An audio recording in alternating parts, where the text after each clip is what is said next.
بسم الله الرحمن الرحیم. نن زمونږه د الطریقة العصریات دویم درس دی او الدرس الاول شروع دی. په الدرس الاول کې دینه مخکې مونږه د بیجان باره کې بحث وکړو او د هغې باره کې تپوس وکړو. هذا لفظ مې زده کړو چې هذا څه معنی ده. هذا مونږ وایو په پښتو کې مونږ وایو دا او په عربۍ کې وایو هذا. ټیک شو جی. او د بیجان دپاره هم تپوس وکړو ما هذا دا څه دي. ٹھیک شو. او اوس به انشاءالله موږ وایو هذا طالب. دا هذا به اوس موږ د جاندارو سره لګو چې سا اخلي. نو طالب علم چې دی هغه سا اخلي، جاندار دی. نو هذا طالب دا طالب دی. هذا استاذ دا استاذ دی. هذا خادم دا نوکر دی. اوس تپوس کوي وایي من هذا. د من معنی ده دا د من معنی ده څوک دي. من معنی څوک دي او هذا معنی ده دا.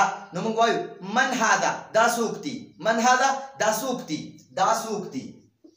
دا څوک دي. دا څوک دي. دا سوال نه کوي. دا څوک دي. ٹھیک شو. او دا وایي هذا دا. هذا دا طالب. طالب دی. طالب دی. دا طالب دی. هذا استاذ دا استاذ دی. هذا خادم دا نوکر دی. هذا معنی ده دا او خادم معنی ده نوکر دی. دا نوکر دی. ٹھیک شو. اوس موږ نه تپوس کړي من هذا دا څوک دي. من هذا دا څوک دي. نو موږ ورته وایو هذا طالب. دا څه کې طالبون دی. طالبون. او دا دلته کې موږ وقف کوو نو موږ وایو هذا طالب. هذا طالب. من هذا دا څوک دي. هذا طالب دا طالب دی. طالب علم دی. من هذا دا څوک دي. دا بار بار رانه من هذا من هذا من هذا تپوس ځکه کوي چې تاسو دا زده کوئ. موږ په پښتو کې وایو دا څوک دي. من هذا دا څوک دي. من هذا دا څوک دي. من هذا دا څوک دي. نو من هذا دا څوک دي. هذا استاذ دا استاذ دی. من هذا دا څوک دي. هذا خادم دا نوکر دی. من هذا دا څوک دي. هذا رجل. رجل سړي ته وایي. یو سړي ته رجل وایي. او هذا معنی ده دا. نو دا سړی دی. من هذا دا څوک دي. هذا ولد دا الک دی. دغه بیا راکړي هذا سعید. دا سعید دی. یو کس دی دا هغه سعید نوم دی. هغې لپاره وایي هذا سعید. دا سعید دی. هذا محمود. دا محمود دی.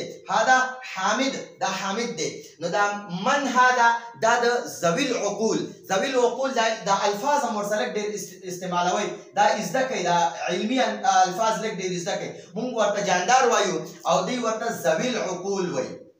ذوي العقول یعنی عقل والا. عقل والا.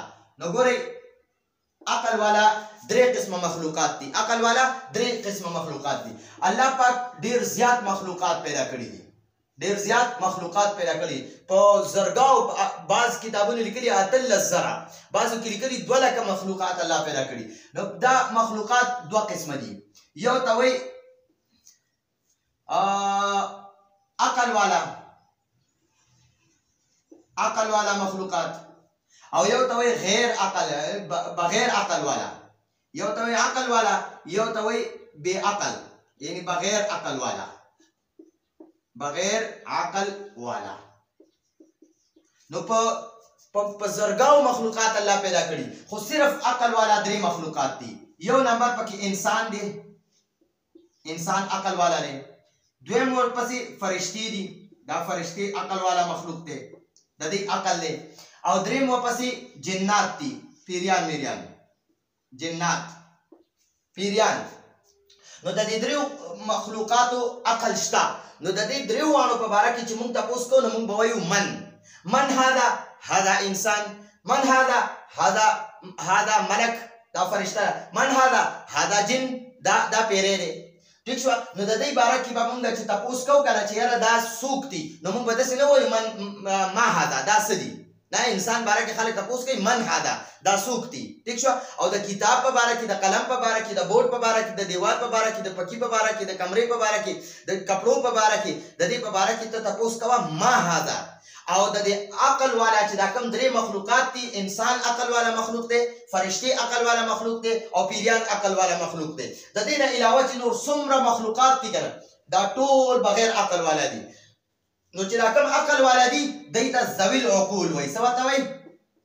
ذوي العقول عقل والا. او چې دا کوم بغیر عقل والا دي دوی ته غیر ذوي العقول وایي. غیر ذوي العقول.